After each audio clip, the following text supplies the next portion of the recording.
반갑습니다. 18일 화요일 새벽 하나님께 올려드립니다. 함께 주품에 품으소서 찬양 부르십니다.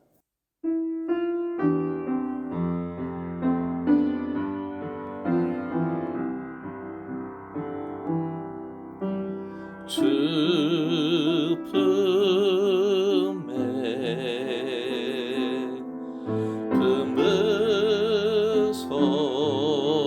품으소서 능력에 발로 덮으소서 거친 파도 날 향해 와도 주와 함께 날아오르리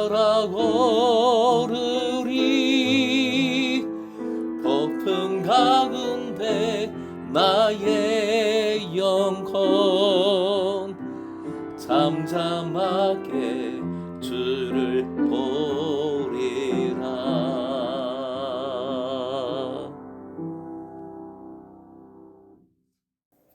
오늘 말씀 마태복음 8장 23절부터 27절까지 23절에서 27절까지의 말씀입니다. 배에 오르심에 제자들이 따랐더니 바다에 큰 놀이 일어나 배가 물결을 덮이게 되었으되 예수께서는 주무시는지라 그 제자들이 나와 깨우며 이르되 주여 구원하소서 우리가 죽겠나이다. 예수께서 이르시되 어찌하여 무서워하느냐 믿음이 작은 자들아 하시고 곧 일어나사 바람과 바다를 꾸짖으시니 아주 잔잔하게 되거늘 그 사람들이 놀랍게 여겨 이르되 이가 어떠한 사람이기에 바람과 바다도 순종하는가 하더라. 오늘의 기도 제목 아주 잔잔하게 하시는 권능의 주님을 믿고 따르게 하소서. 아주 잔잔하게 하시는 권능의 주님을 믿고 따르게 하소서. 배에 오르심에 제자들이 따랐습니다. 따랐다는 것, 제자 도에 관한 용어입니다. 말씀은 계속 예수님을 따르는 길에 초점을 맞추고 있는 것입니다. 바다에 큰 놀이 일어납니다. 신실한 제자들도 이러한 거센 풍랑 앞에서는 어쩔 수 없이 시험에 빠지고 맙니다. 24절은 무엇인가 특별한 일이 일어나려고 하고 있음을 긴박하게 보여주고 있습니다. 이를 위해 마태가 즐겨 사용하는 단어 이두 보라가 맨 앞에 등장을 하고 있지요. 큰 놀이라는 원어는 원래 지진을 의미하는 단어입니다. 이 표현은 마태복음에서 매우 중요하게 다루어집니다. 즉 지진이 일종의 계시의 상징처럼 사용이 되기도 하고 특히 24장 7절에서는 마지막 때의 징조로서 즉 종말론적이고 위협적인 성격을 띠고 있는 것이 지진입니다. 이처럼 위협적인 것, 생사가 엇갈리는 긴박한 급박한 상황에서도 예수님은 태연하게 주무시고 계십니다. 주무시는지라 이것의 시제를 보면 계속 주무신다 하는 것이 강조되어 있습니다. 구약에서는 이와 같은 깊은 잠이 하나님의 보살피심에 대한 깊은 신뢰의 증거로 간주됩니다. 예수께서 그와 같은 상황에서도 이렇게 큰 풍랑으로 배가 흔들리는 상황에서도 주무실 수 있으시다는 사실은 27절 끝에 표현 이가 어떠한 사람이기에 라는 말씀과 자연스럽게 연결이 됩니다.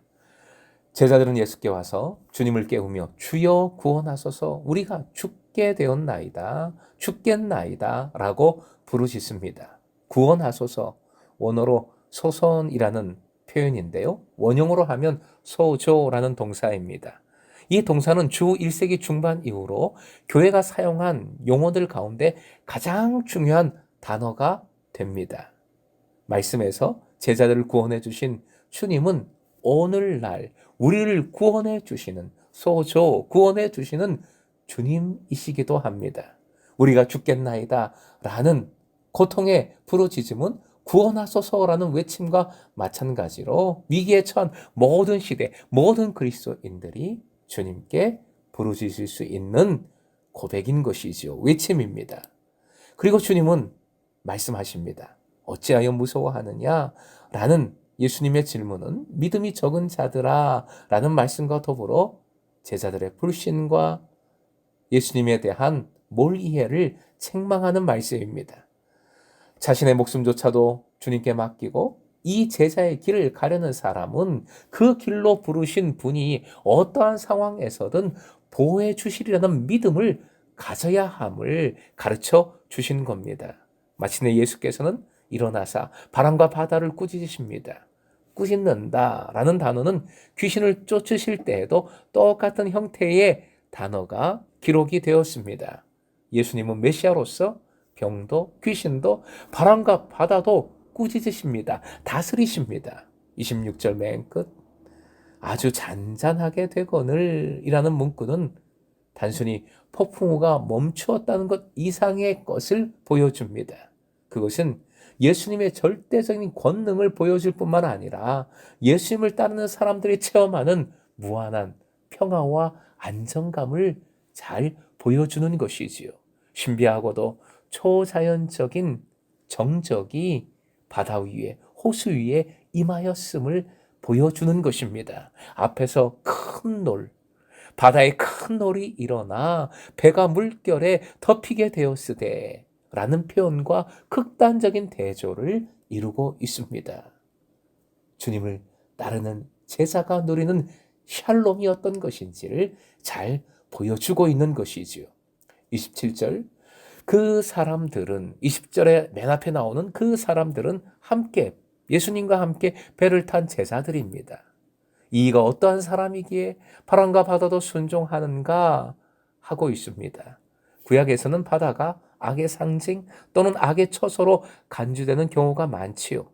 시편 기자는 그와 같은 바다를 제압할 수 있는 하나님의 권능을 종종 노래하고 있습니다. 대표적으로 시편 89편 9절 화면 보시고 함께 읽겠습니다. 시작. 주께서 바다의 파도를 다스리시며 그 파도가 일어날 때에 잔잔하게 하시나이다. 바다를 이렇게 제압하신 예수님의 권능은 각종 병자들을 기적적으로 낫게 해주시고 귀신들을 쫓아내신 권능과 똑같은 것이지요. 하나님이심을 보여줍니다. 하나님 나라의 도래를 천명하는 역할을 하는 것이지요.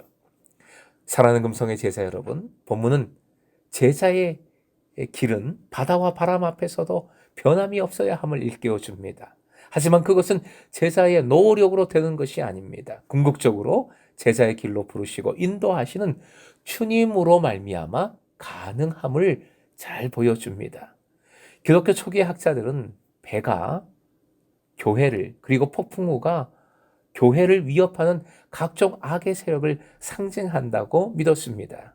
예수님을 따르는 제자들은 이런 엄청난 위험을 무릅쓰고라도 주님의 부르심에 절대적으로 순종해야 합니다. 하지만 제자의 길을 꾸준히 걸어가는 동안 제자들에게는 어떠한 폭풍우가 휘몰아치더라도 스승이신 예수님의 도움을 받을 수 있다는 믿음이 생기게 될 것입니다. 예수께서 바람과 바다를 아주 잔잔하게 만드시는 권능을 갖고 계시기 때문입니다. 사랑하는 금성의 제자 여러분, 바람과 바다 앞에서 주여 구원하소서 우리가 죽겠나이다 외칠 때가 있습니다. 큰 문제, 큰 고통 앞에서 주여 우리를 구원하소서 우리가 죽겠나이다 외치게 되는 것이지요. 외쳐야 합니다. 크게 외쳐야 합니다. 다만 의심과 원망의 외침이 아니라 전적인 의지로서의 고백이 되어야 하겠습니다. 그 순간만을 모면하기 위한 외침이 아니라 주님을 계속해서 갈구하는 외침이어야 하겠습니다. 이 믿음으로, 이 간절함으로 예수님을 따를 때에 세상 끝날까지 함께 하겠노라고 약속하신 주님, 그리고 주님의 사랑과 권능을 받아 누리는 제자의 삶을 사시길 주님의 이름으로 축원드립니다.